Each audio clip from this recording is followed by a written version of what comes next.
El 24 de junio de 1947, Kenneth Arnold contempló el que está considerado como el primer avistamiento de un ovni en los Estados Unidos. Arnold afirmó que los objetos volaban erráticamente como un plato lanzado al agua, y así fue como nació el término platillo volador. El segundo momento incómodo se produjo cuando a Walter Winchell, un informante, le dio un rumor del Pentágono, de que los ovnis eran misiles soviéticos, y lo anunció en su programa de radio nacional en 1949. El ejército de Estados Unidos, temeroso de no poder controlar su propio espacio aéreo, decidió que los platillos voladores o discos voladores eran un misterio que necesitaban investigación. El memorando Thuning del 23 de septiembre de 1947 se convirtió en la chispa de las investigaciones oficiales. Escrito por el entonces teniente general Nathan Thuning en una carta clasificada al general de la Fuerza Aérea de los Estados Unidos, George Shulgin. En la carta, el general Thuning solicita que se realicen investigaciones sobre la ola de avistamientos de platillos voladores y confirmó que los ovnis en forma de platillo eran reales y no visiones ficticias. En su informe, Thuning expuso claramente que estos objetos existían y posiblemente estaban bajo control inteligente. A finales de diciembre, el proyecto Signo se estableció como un proyecto oficial secreto. En un documento secreto llamado Estimación de la situación, el personal del proyecto Signo descartó el origen soviético del fenómeno y, basándose en las evidencias disponibles, afirmó que lo más probable era que tuviera un origen interplanetario. La asombrosa conclusión del proyecto Signo fue que los ovnis eran naves de otro mundo. Esta declaración fue inmediatamente desechada por el jefe del Estado Mayor, S. Vandenberg, quien desestimó la evidencia como insuficiente. El 11 de febrero fue creado un nuevo grupo llamado Proyecto Rencor. El propósito de Rencor era investigar el fenómeno ovni, con la premisa básica de que las naves extraterrestres no existen. El proyecto Rencor terminó formalmente en diciembre de 1949, pero continuó en una capacidad mínima hasta finales de 1951. Algunos de los generales de las Fuerzas Aéreas de Estados Unidos, como el general Cable y el general William Garland, manifestaron su descontento por las investigaciones sobre objetos voladores no identificados realizadas por el proyecto Rencor. Dirigido por Robert Schneider, este favorecía las hipótesis extraterrestres para explicar los avistamientos ovni. Es el momento de empezar el proyecto Libro Azul. El nombre se le da porque los oficiales del Ejército del Aire americano hacían el examen final para ser oficiales en los llamados libros azules. Por ese motivo, alguien pensó que llamarlo Proyecto Libro Azul tenía sentido para algo desconocido que tenían que estudiar. El Proyecto Libro Azul ocuparía su lugar en 1952, con el objetivo de investigar todos aquellos encuentros que pudiesen convertirse en una amenaza para la seguridad nacional. El proyecto tenía la intención de detener la propagación de inquietud pública sobre un número creciente de avistamientos de ovnis reportados, incluyendo algunos sobre la Casa Blanca o el Capitolio de Estados Unidos. El primer jefe del proyecto fue el capitán Edward Ruppel. Siguiendo sus órdenes se creó un estándar para relatar los fenómenos. Ruppel acuñó oficialmente el término ovni para sustituir a platillo volante, más sugestivo y poco exacto, que había sido usado hasta entonces. Dejó las Fuerzas Aéreas algunos años más tarde y escribió el libro Informes sobre objetos de vuelo no identificados. El proyecto Libro Azul contó con la asesoría, entre otros, del profesor Joseph Hynek, un astrónomo de la Universidad de Northwestern, que también había colaborado con los proyectos Signo y Rencor. Originalmente, Hynek era escéptico respecto a los ovnis, y su trabajo era refutar avistamientos y ofrecer explicaciones convencionales, pero dijo que su escepticismo se suavizó durante la investigación, después del análisis de unos informes ovni que parecían inexplicables. Pero con los años se convenció de que los casos no explicados apuntaban a la existencia de un fenómeno real y desconocido. El Comité Robertson, un comité científico que se reunió en enero de 1953 dirigido por Howard Robertson. El comité surgió de una recomendación de la CIA en diciembre de 1952, a partir de una revisión de la investigación de la Fuerza Aérea de Estados Unidos sobre objetos voladores no identificados, por el proyecto Libro Azul. La revisión de la CIA en sí era en respuesta a los numerosos informes de objetos voladores no identificados, especialmente en el área de Washington D.C. durante el verano de 1952. El Comité Robertson incluía científicos de alto nivel en la materia, físicos, ingenieros y un astrónomo. El objetivo era saber si el fenómeno ovni era real y si constituía una amenaza para la seguridad nacional estadounidense.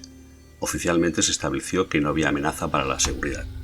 Hynek, que ya estaba en el proyecto Libro Azul y que inicialmente había sido escéptico, ya estaba convencido de la realidad del fenómeno OVNI.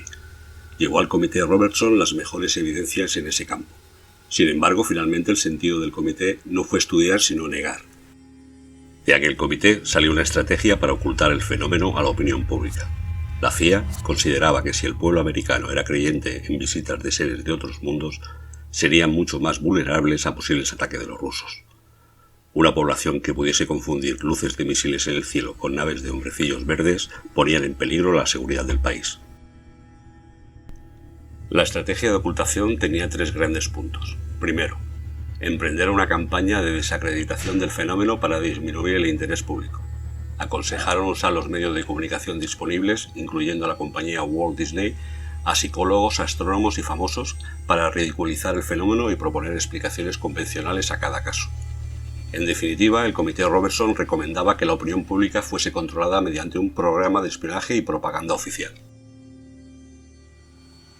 Segundo, espiar a los grupos de ufólogos de todo el país y comprobar si se realizaba algún tipo de actividad subversiva o peligrosa. Tercero, emitir una serie de recomendaciones a las Fuerzas Armadas para prohibir a sus miembros revelar cualquier incidente interno. Se realizaron normativas para todos los ejércitos. Así la CIA inicia un encubrimiento del fenómeno OVNI en 1953, que dura hasta el día de hoy. En marzo de 1954, el capitán Charles Harding fue nombrado jefe del Libro Azul.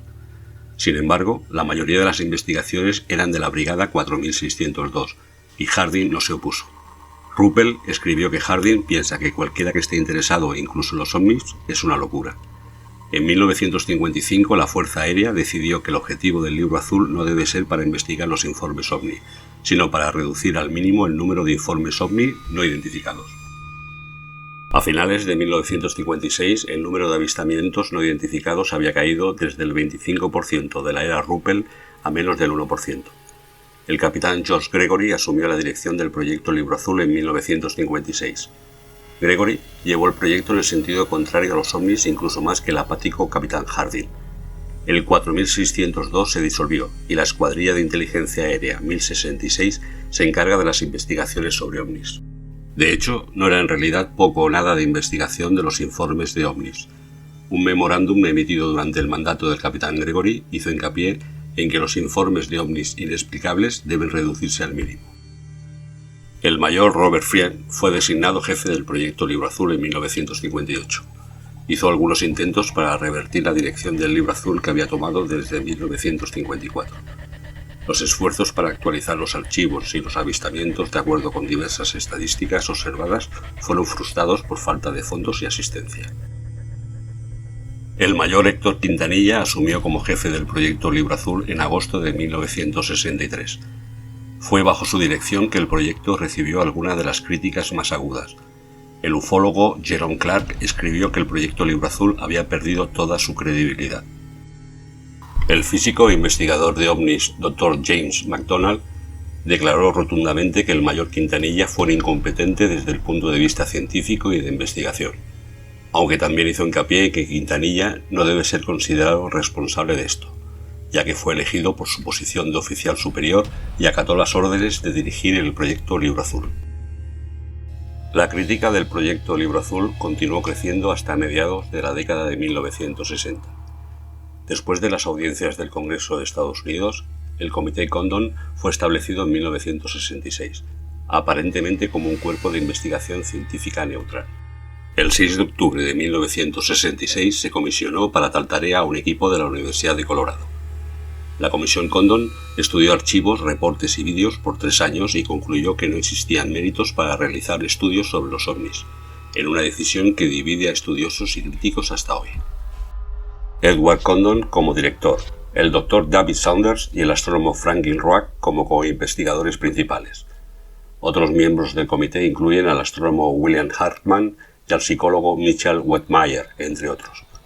El comité emitió su informe a la Fuerza Aérea en noviembre de 1968. En dicho informe se sugirió que no había nada de extraordinario en los ovnis, y si bien dejó una minoría de casos inexplicables, también sostenía que la investigación adicional no sería probable que produjera resultados significativos. En respuesta a las conclusiones del Comité Condon, el secretario de la Fuerza Aérea, Robert Simmons Jr., anunció que el Libro Azul pronto dejaría de existir. El último día reconocido públicamente de las operaciones del Libro Azul fue el 17 de diciembre de 1969. Sin embargo, el investigador Brad Sparks, citando una investigación de mayo de 1970, informó de que el último día de actividad del proyecto Libro Azul fue en realidad el 30 de enero de 1970. En el momento en el que el proyecto Libro Azul terminó, se habían recogido 12.618 informes de ovnis, y concluyó que la mayoría de ellos eran de identificaciones erróneas y que eran fenómenos naturales, nubes, estrellas, etc., o aviones convencionales. De acuerdo con la Oficina Nacional de Reconocimiento, varios de los informes podrían explicarse por los vuelos de los aviones de reconocimiento antes secretos, T-2 y A-12. Un pequeño porcentaje de informes ovnis fueron clasificados como inexplicables, incluso después de un análisis riguroso. El proyecto concluyó que ningún ovni había supuesto un riesgo para la seguridad nacional, que no se había encontrado ningún objeto o principio tecnológico más allá de los conocimientos científicos de la época, ni ninguna prueba que indique que los ovnis eran vehículos extraterrestres. Al examinar los miles de documentos generados por el Libro Azul en sus 17 años de vida, emerge una curiosa paradoja. En ellos se aprecia el esfuerzo de sus responsables por explicar cada caso y cancelarlo, a veces incluso a costa de hipótesis absurdas, como ocurrió en 1963, cuando el profesor Hynek fue enviado a Michigan a investigar la aparición de una serie de globos de luz sobre unas ciénagas. El astrónomo concluyó entonces que las luces obedecían a cierto gas de los pantanos, que entraban en ignición al contacto con la atmósfera. Pero su explicación fue recibida con hostilidad por la prensa, provocando la reacción contraria de la esperada. Reactivó aún más el debate sobre los ovnis y plantó sin querer la semilla de posteriores teorías de la conspiración. Aquel momento no solo sembró las primeras desconfianzas públicas hacia las fuerzas aéreas, tras su victoria en la Segunda Guerra Mundial, sino también un cambio de actitud en el propio Hynek, que pasó de asesor escéptico a adalid del misterio de los ovnis. En cuanto se declaró ufólogo, Hynek se convirtió en un símbolo viviente. Era el científico escéptico a quien las pruebas habían convencido de la realidad de las visitas de seres de otros mundos. Muchos estudiosos del tema consideran a Hynek como el padre de la ufología moderna, creando el concepto de encuentros cercanos. Tras su salto a la ufología, Hynek fundó en 1973 el Centro para el Estudio de los OVNIs y escribió 2 libros sobre el fenómeno: La experiencia OVNI en 1972 y el informe Hynek en 1977.